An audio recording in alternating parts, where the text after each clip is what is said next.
None of this is your fault. Or everything you're talking about, none of it lands on your doorstep. Well, the responsibility lies with the criminals. I'm quite clear about that. But what responsibility do you have, Mr. Mayor? Well, I'm responsible for making sure that the budgets that I have are spent properly, and that's why I'm invested in the police service. So everybody else is to blame, but not you. Well, I've been quite clear. I think the criminals are responsible for the rising crime. But you just told me about why the central government's responsible, why Theresa May hasn't met you, why there isn't enough youth provision, and you haven't told me about what your responsibility is. Well, I'm responsible for policing in London, but I've got to be honest with Londoners.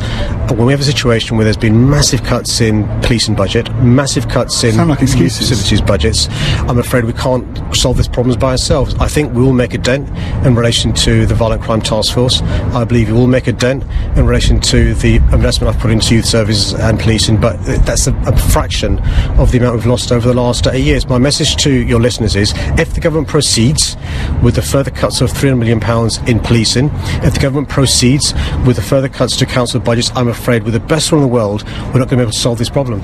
You didn't answer my question. Where have you been the last week? There have been 7 dead in the last 7 days, 12 dead since you last made a public call to end on the violence that we've seen in London through a press release.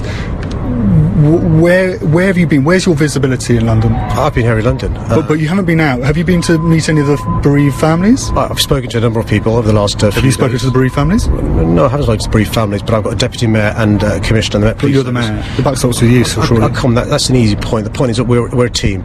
The Met Police and City Hall are a team, and I've got full confidence. So you haven't met the bereaved families. You haven't made any public appearances on television or on a broadcast. You haven't done any walkabouts. You haven't been to the scene of any of the murders. I mean, Ian Duncan Smith, and I know he's a Tory, and I know they're local elections and things are sensitive, but he's saying you're missing in action. Doesn't he have a point? Well, I've been in a number of knife sweeps. I've met a number of families. I've been to funerals. But you haven't met the victim before, but not now. The problem's now, Mr. Mayor. I mean, look, I'm here talking to you, trying to explain some of the things we're doing. I accept there are elections in 4 or 5 weeks' time, and politicians will have an attack. That's part of politics. But actually, you know, we've got bereaved families.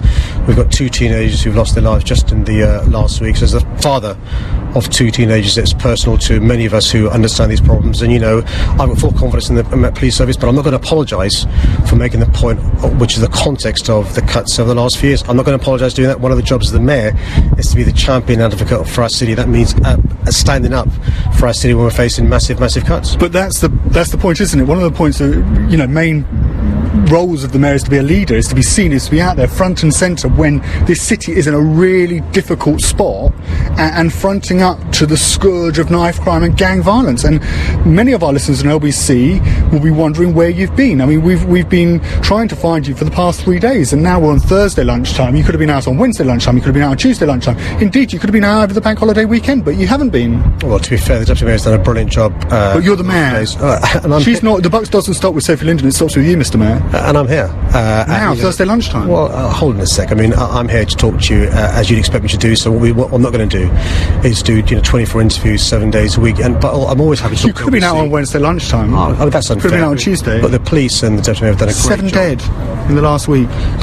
It's 12 dead. 12 people, 12 bereaved families.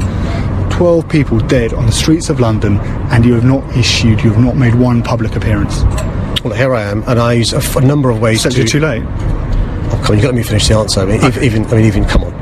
I mean, you will know that I use a number of different ways of getting my message across to Londoners, the ways that are effective. Sometimes that's LBC, sometimes that's newspapers, sometimes that's social media, sometimes it's other forms of broadcast. I apologise to LBC if I don't get thrown of the queue with LBC.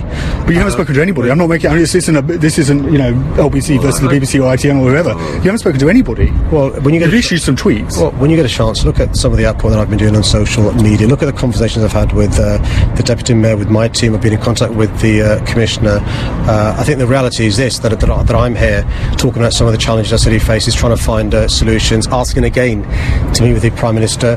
Home Secretary, of course, is somebody that's has a pivotal role to play in this. I'm here, and I've said this is a national problem demanding national solutions. Where are the national politicians? Well, that, ladies and gentlemen, was called Holding a Politician to Account. An absolutely sterling interview there, I thought, from Theo Usherwood, asking all the questions that I think we would all want answered. Well, were they answered?